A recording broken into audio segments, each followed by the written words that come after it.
If you're a big swim team and you like to order a lot of gear, maybe you ought to check out Swim Outlet Team Division for these reasons. Swim teams receive a 10% discount on bulk orders. Swim teams or organizations get an 8% commission on referred sales. You'll also like their customization services, which is affordable and available at all times during the year for all team gear. With over 50,000 items in stock, you can get most anything you want. Swim Outlet Team Division. You need to try it out. You'll be glad you did.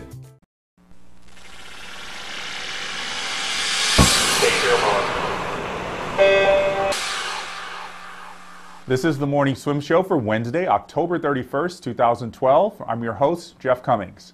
As we all know, Hurricane Sandy ripped up the eastern seaboard this week, leaving a trail of destruction, especially in New York City, where today's guest lives. In the Phoenix Monitor today is Michael Domagala, who represents AsphaltGreen Unified Aquatics and will be a Trojan at the University of Southern California next fall. And Michael joins us now from his home in Queens. Michael, good to see things are okay. How are you doing today? I'm doing well. Thank you for having me.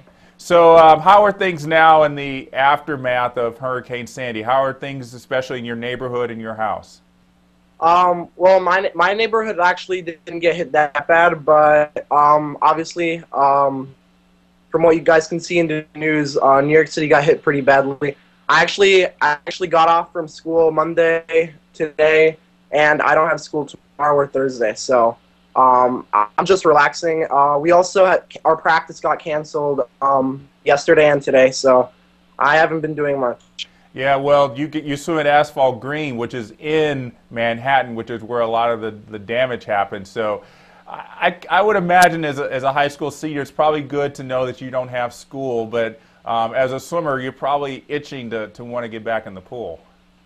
Yeah, definitely. I have a lot more energy than I would have on a normal school day. I've been sleeping a lot, and I've really not been doing much. I've been really bored. Okay. Well, it's kind of, I guess, one of the other side effects of having a big storm rip through your neighborhood is, you know, there's not really much to do. So it's while you're not swimming. And while you're not able to go to school, have you been in touch with your coach? Has Rachel Stratton-Mills given you any kind of dryland tips to do while you're away from the pool? Yeah, I've been actually doing some abs and like push-ups and pull-ups on my own a little bit, especially since all of these recruiting trips definitely took a price on me because I've been out of the water a lot. So I want to get back into the best physical shape I can before my meet in December. So yeah, I mean, not only for your meet in December, but you got to stay in shape because when you get over to Southern Cal in the fall, I'm sure Dave Sale is going to definitely put you through your paces. So you got to be ready. Yeah, I'm really excited for that. I can't wait for next year. So what convinced you to pick USC? Well, USC was my last of four recruiting trips, and I honestly was really confused throughout most of the process, and I really liked every school that I visited, and it kind of came down to the wire for me. But I think I had my first juniors in Irvine. I think it was 2010, and I just really fell in love with California, and I always wanted to swim outdoors, and that was one big factor. Another factor was the team. I really enjoyed spending time with the guys there. The coach, obviously, Dave is world renowned. I felt comfortable, and I trust him with my training going into the next 4 years that I'll be spending my time there. Yeah, pretty much all those things together, and the academics. Obviously, USC has an amazing business school. I was thinking about majoring in that. But yeah, all those things came together on my trip, and I just felt like that was the place for me. Take us through the recruiting process. What was it like for you to take all these trips and learn about all these schools and have all these coaches interested in you going to their schools? I think it was pretty amazing for me. It was really different to see that kind of side of swimming. We aren't really treated like, I don't know. I just felt really important throughout all the whole recruiting process. And I took trips to Cal, Berkeley, Princeton, UNC, and USC. So I was kind of all over the place. I got to go to the West Coast twice, down a little south, and then here in New Jersey. So yeah, I got a little taste of everything. But yeah, a lot of the schools are pretty similar. Especially, I think for me, it came down to Princeton and USC, and I just had to make a long list of pros and cons, and had to have a discussion with my parents and my coach to see what would be the best option for me going into the next 4 years, because obviously college is the biggest decisions I'll be making in the nearest future. So I'm just really glad to get my decision over with. Now, you're not the only big swimmer at AsphaltGreen making big college decisions. Leah Niels, we know, is going to Stanford. Did you two ever talk at all about your experiences and kind of share the anguish of having to do all this travel? Actually, yeah. She actually went on her USC recruiting trip before I did. So she told me a lot of good things about it. I wouldn't say that it had that much of an influence on me. I wanted to experience it on my own, and from what I heard from her, our trips were pretty different. I didn't get to go to a football game or anything like that. But I still really liked it. I experienced it on my own, and I was glad I did. So yeah. Well, there's a lot of good things going on at AsphaltGreen. We already know Leah went to the Olympics, got a bronze medal. You won junior nationals in the 200 free. I mean, what's been going on there this past year? You guys have been doing very well.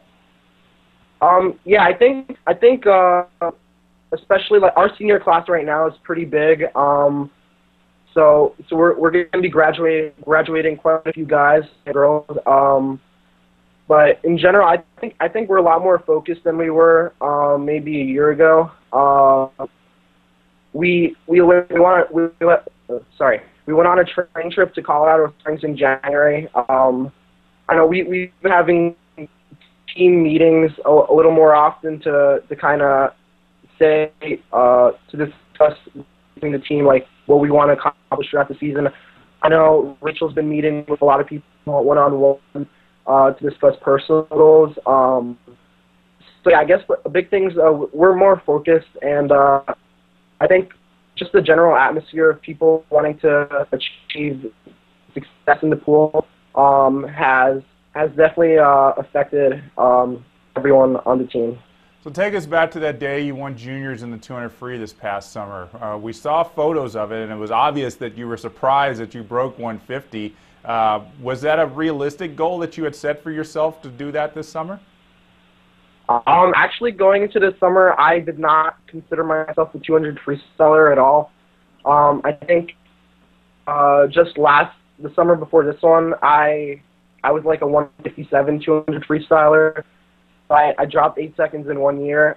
I think that's just been like a general trend of most of my events right now. I haven't really chosen my 3 main events or something like that I'll be doing in college. I'm kind of like, I don't know, I'm still picking and choosing, still learning how to swim the races. So yeah, but I was definitely really surprised with that 200 free. I was not expecting that. Well, I think that's good for Dave Salo to have a swimmer who doesn't really have a best event, has a lot of events to pick from. I'm sure that's probably one reason that he looked at you and said you were a great swimmer for his team.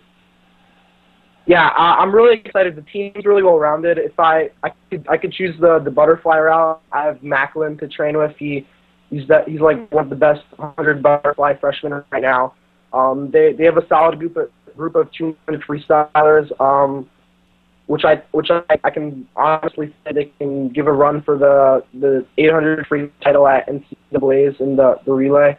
I have there's another freshman coming in, Reed. He's also a good 200, 400 freestyle guy. So it's gonna be really exciting to train with all those great people. And you're going to nationals this December, correct? Yeah, I'm going to nationals this December, and just like Jack you had on yesterday, I think I'll be going to the Tom meet next week. So you're going to be shaving for both of those meets, just like Jack. Yeah, something like that. Well, it's going to be great to see what you could do at these two shave and taper meets. It's, you know, after you go in 149 at juniors, you know, everybody's going to be looking to see what you can do, Michael. So best of luck to you at nationals. We'll see you there, and best of luck the rest of your senior year. And we're glad to see that everything's okay for you. And thanks for joining us today. Thank you so much. All right, so that's Michael Domagala joining us in the Finis monitor. As you can see, Hurricane Sandy did not have an effect on his house, and we're glad to see that. And that's going to do it for today's Morning Swim Show. I'm Jeff Cummings. Thanks for watching.